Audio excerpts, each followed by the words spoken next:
Malam itu terasa lebih sunyi dari biasanya. Angin berdesir pelan di antara pepohonan, seolah membawa bisikan yang tak kasat mata. Rehan duduk termenung di beranda rumahnya yang reyot, menatap kosong ke jalan tanah yang sepi. Hidupnya sudah lama dihimpit kesulitan, hutang menumpuk, usaha bangkrut, dan istrinya mulai sakit-sakitan. Dalam keputusasaan itulah ia mulai mendengar cerita tentang pesugihan babi ngepet. Awalnya Rehan menganggap itu hanya mitos kampung, tapi ketika seorang pria misterius datang menemuinya di tengah malam, semuanya berubah.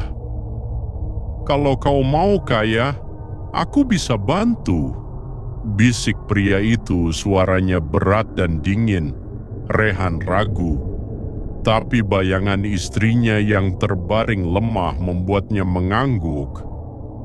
Ritual dimulai malam Jumat Kliwon. Rehan dibawa ke sebuah hutan di pinggir desa.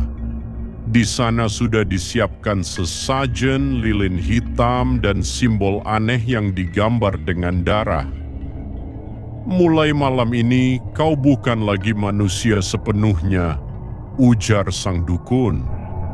Rehan diminta telanjang, tubuhnya diolesi minyak berbau menyengat.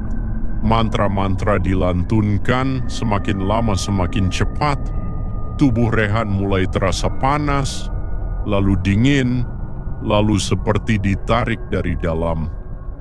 Tiba-tiba, krak! Tubuhnya berubah, kecil, berbulu, dan menjadi seekor babi hitam. Ia masih sadar, ia masih bisa berpikir, tapi ia tak lagi bisa bicara. "Pergilah, cari harta," suara dukun menggema. Teror di desa sejak malam itu. Warga desa mulai resah.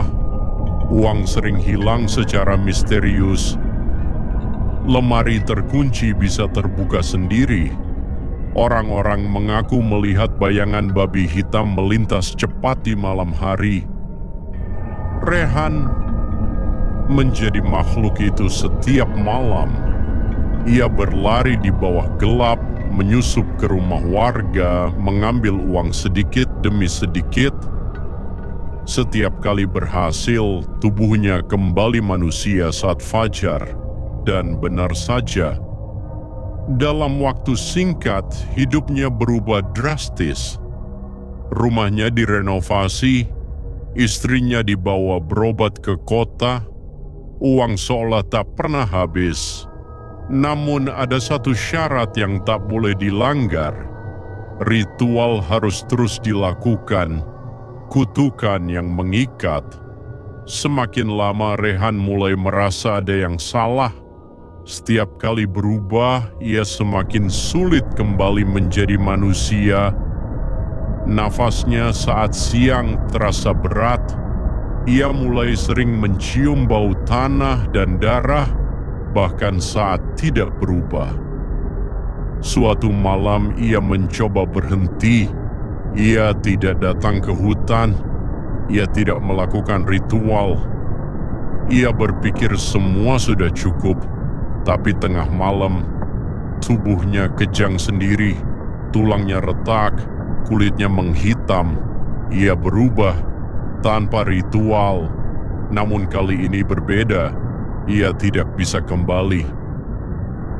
Pagi harinya, warga menemukan seekor babi hitam mati di pinggir desa. Tubuhnya kurus, matanya terbuka lebar, seolah menahan ketakutan yang luar biasa. Tak jauh dari sana, ditemukan pakaian milik Rehan. Istrinya menjerit histeris, sementara di hutan suara dukun itu terdengar lagi. Tak ada yang bisa lepas dari perjanjian. Dan sejak saat itu warga desa sering melihat sosok babi hitam lain berkeliaran di malam hari, seolah mencari tumbal berikutnya.